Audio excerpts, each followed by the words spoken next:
안녕하세요. 온라인 경제 뉴스의 달인 알파균의 경제 뉴스 시작할게요. 벤트나 카카오톡에서 알파균 검색해 주세요. 삼성바이오로직스가 삼바 에피스 100% 자회사 편입했네요. 좋은 소식이라고 합니다. 네, 좀 더 자유롭게 사업을 해줄 수 있을 것 같고요. 합병 분할도 3%를 추진하고 있다고 한다는 소식에 재계 전문가 위헌 소지 다분하다고 있습니다. 어떻게 하죠? 예. 개미 투자자로서는 좋은 건지 나쁜 건지 뭐, 뭐 굿앤배드 좋은 점이 있고 나쁜 점도 있겠네요.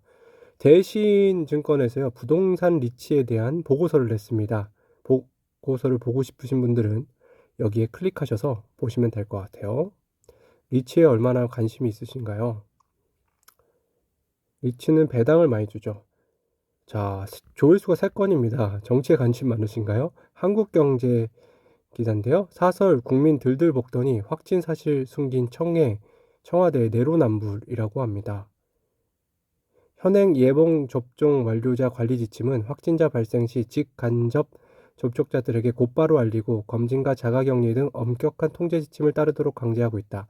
확진자는 청와대 국가안보실 등에서 나온 것으로 알려졌다. 대통령뿐 아니라 전용기를 함께 탄 공무원 기자 등 150명에게도 영향을 미쳤을 가능성이 크다.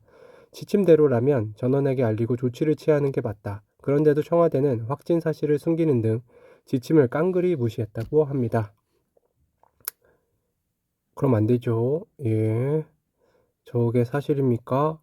투자 기제 워렌 버핏 따라해 볼까라는 좀 책이 나왔네요. 그래서 이 책을 한번 저도 읽어보진 않았어요. 워렌 버핏의 투자 철학. 워렌 버핏이 모든 투자자가 읽어야 할 책 35선 선정 도서라고 합니다. 관심 있으신 분들은 한번 읽어보시고요.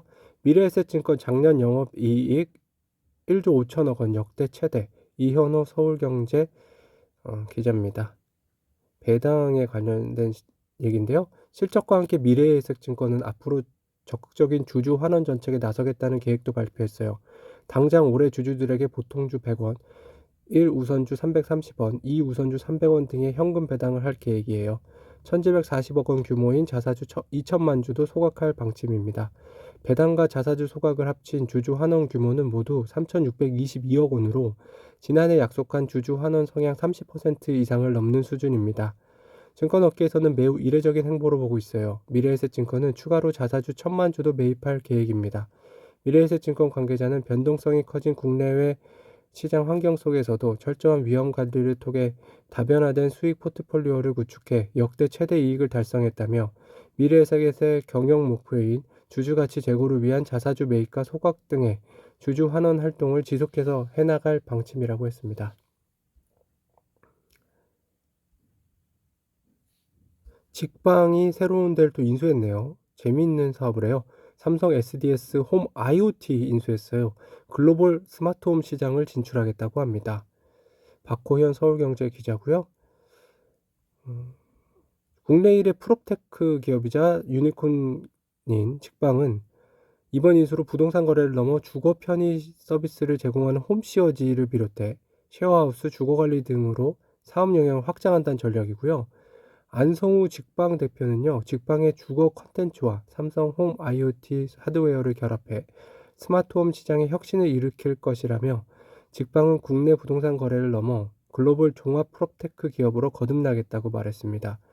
전월세 중개 플랫폼으로 시작한 직방은 주거 컨텐츠, 보안, 집 유지, 보수, 청소 등의 삼성 SDS의 홈 IoT의 하드웨어를 결합해 스마트 홈 허브로 키웁니다. 인수 이후에도 삼성 SDS의 홈 IoT의 기존 B2B 기업 간 거래, B2C 기업 소비자 고객과 사업 파트너와 계속 협력한다는 입장이고요. 직방이 이번 인수를 추진한 것은 다소 정체된 사업 성과 때문이란 평가가 나옵니다. 창업 당시에는 기술 기반 혁신성으로 가파르게 몸집을 키웠지만 어느 정도 궤도에 올라오고 나서는 새로운 성장 전략을 마련해야 하기 때문인데요.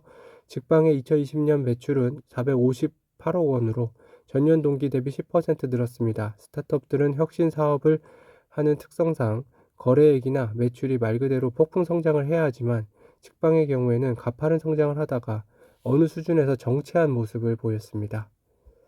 네, 표를 한번 보실까요? 직방기업은 창업이 2010년에 했습니다. 사업 분야는 부동산 플랫폼 기술이고요.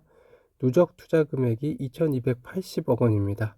인수기업은 호갱노노, 삼성 SDS, IoT 사업부 등 기업가치 1조 1천억 원 정도 됩니다. 네, 알파균의 경제뉴스 오늘 여기까지 전해드릴게요. 밴드나 카카오톡 알파균 검색해주세요. 감사합니다.